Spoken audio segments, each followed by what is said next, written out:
Hey, it's Kate with WTI. If you love the scent of rose like I do, then you gotta check out this bar soap by Dr. Bronner. I love it so much. It is so light and beautiful.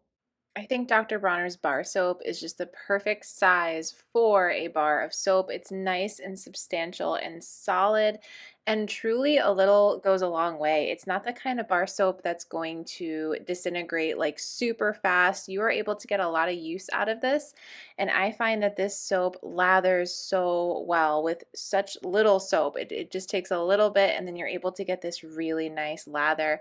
It is hydrating and soothing on the skin. Super, super pleasant. Of course, it does its job as soap to get you nice and squeaky clean, but I love knowing that it uses simple ingredients, avoids harsh chemicals, and that rose smells so incredible. I absolutely love it.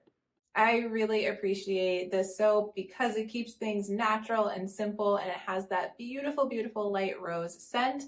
I highly recommend checking this out. That's just my point of view.